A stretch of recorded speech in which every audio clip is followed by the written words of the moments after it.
going on, everybody? Welcome to this week's Real Estate Deal Breakdown. Today, I'm going to talk about a property that I am in the middle of doing a wholesale on in Kingston, New York.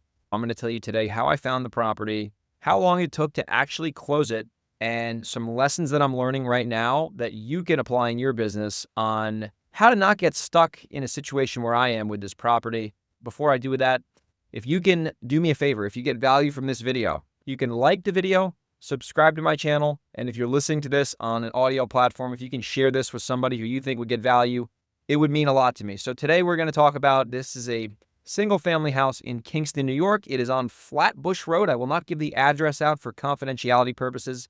The way that I found this house was from a direct mail campaign. I was mailing, I think, the unknown equity absentee owner list on ListSource, which is basically someone who doesn't live in their property that's owned it for a really long time. That's that list in a nutshell. And that was exactly the case with this property. This owner, he lived like up the road and he owned this house for like 30 years. It was a rental house for him. He had a questionable tenant in there who was a little sporadic with paying. And he was like, I want to sell this thing. I want to get some money out of it. And I want to, move on from being a landlord. So I was like, all right, no problem. I actually went on the appointment. I met him there. I met the tenant there. It was a little dicey to say the least. The tenant could tell that he was selling it. So what we ended up agreeing on was, I think, a purchase price of $105,000, and that was vacant, which means that he has to get the tenant out before I close. So we end up getting into contract, and then he has to go now get the tenant out, and the tenant stopped paying rent once she found out she was going to be, not able to release the property. So that turned into like a 7 or 8 month holdover eviction where she ultimately stopped paying the rent, and then he had to get her out for that reason, and it just took forever to close because I was not going to close on it unless the tenant was out, because obviously I didn't want to deal with that while I owned the property. So after like 7 months, the tenant finally got out, and I went back into the house and made sure that it was good and was exactly the same condition it was when I first went there. It needed a lot of work. And I was originally going to buy the house, renovate it, and then refinance it and keep it as a rental. But then when I really looked at the values up there, and this is a 2-bed property. It was built in like the early 1900s on a very busy road. Not a great rental, right? It's going to need a lot of work. And then even when I put that work into it, it's going to need a lot of maintenance because it's so old. I mean, we're looking at an $80,000 to $90,000 rehab on the light side. It's only a 2-bed property. You can't get that much rent for a 2-bed. You really want 3+ bedrooms if you're renting single family houses out. So there was more negatives than positives on the rental side here. So I was like, you know what?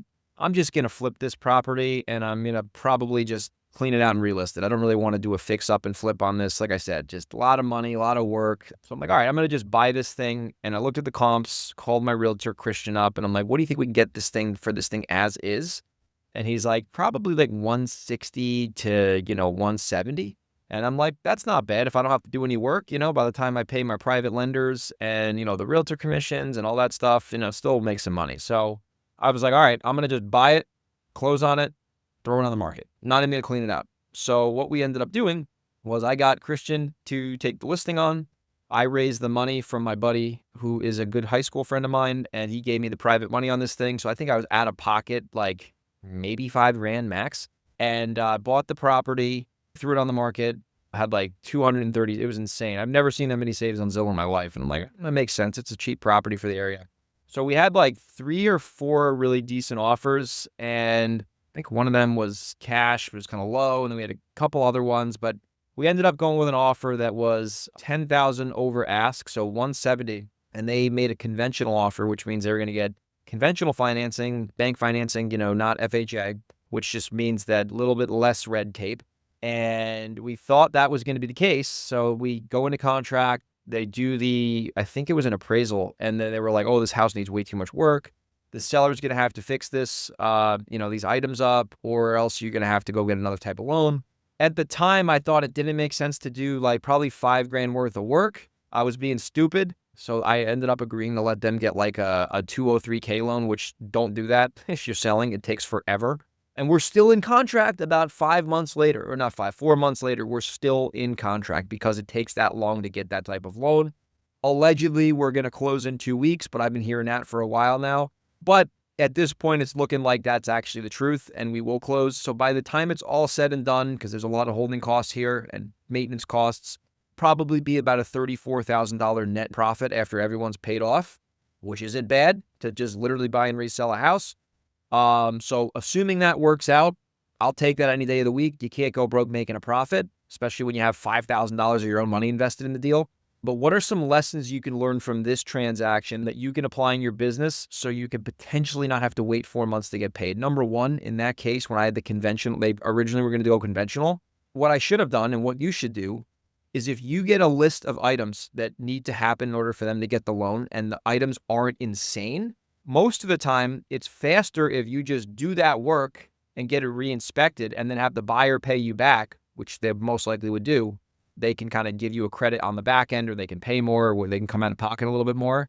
That's smarter than going a 203K loan because there's a lot more underwriting and red tape and the government gets involved, and that's just a nightmare. So that's the first thing. If you have a conventional offer and they need you to do a reasonable amount of work, nothing crazy, it usually makes sense to do that and then have the buyer pay you back at the closing.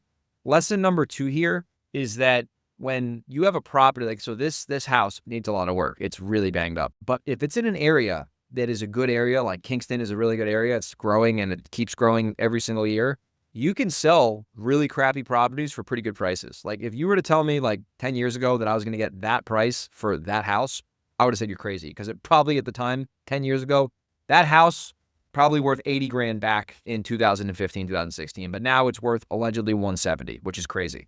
So I'm much more aggressive on cheaper houses in good areas because I know no matter what, assuming it's not falling over, which this one is not falling over, not even close, you're going to be good. You're going to make money. Someone will buy it. And then if you look on like Zillow, if you don't have the MLS, like what's the cheapest property in that area?